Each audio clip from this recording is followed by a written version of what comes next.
take us back to 1981, and it's a film called Time Bandits.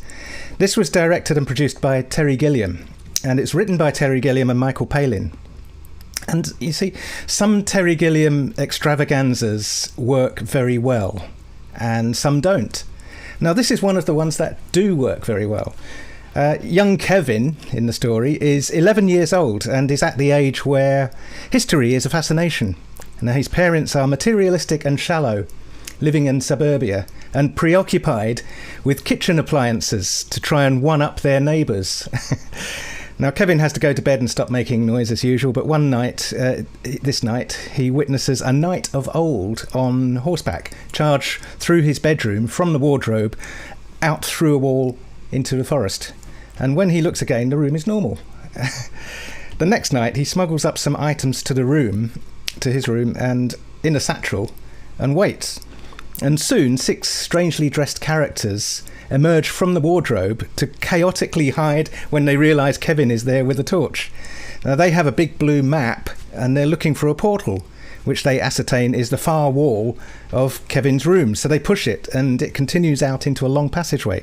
And behind them appears a giant image of a head, a scary one. So Kevin runs away from this towards the wall.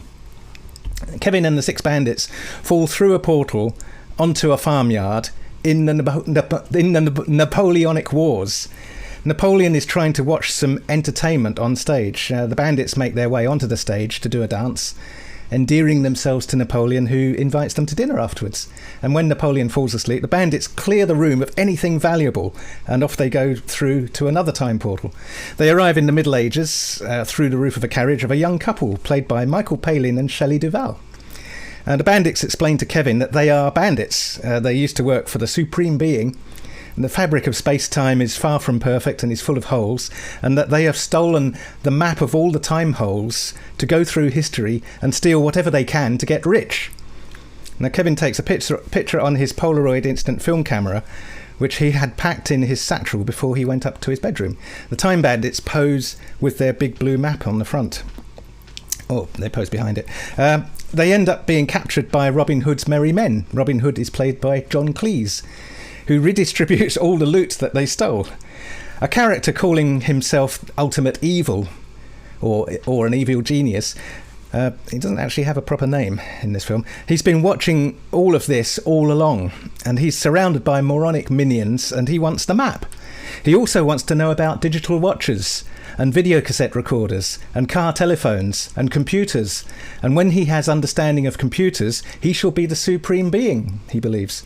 The pacing of this film is very fast, and architecturally it benefits from this because, well, it just runs from one scene in history to the next unconnected and irrelevant scene. And it's all beautifully shot at great expense. The whole film is very visually captivating, and Terry Gilliam isn't afraid to express it big. The photography and lighting, the set design, the costume design are all turned up to maximum.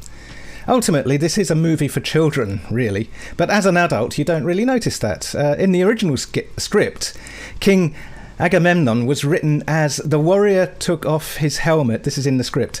The warrior took off his helmet, revealing someone that looks exactly like Sean Connery or an actor of equal but cheaper stature.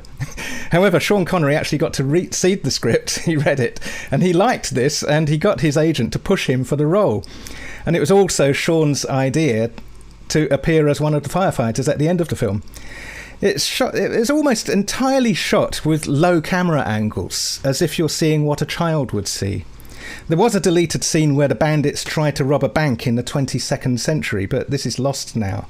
It's a really, really good film. If you haven't seen this already, rectify that situation, and please do see it. Time Bandits, one of Terry Gilliam's better films. Time Bandits, 1981. Thank you very much. Goodbye.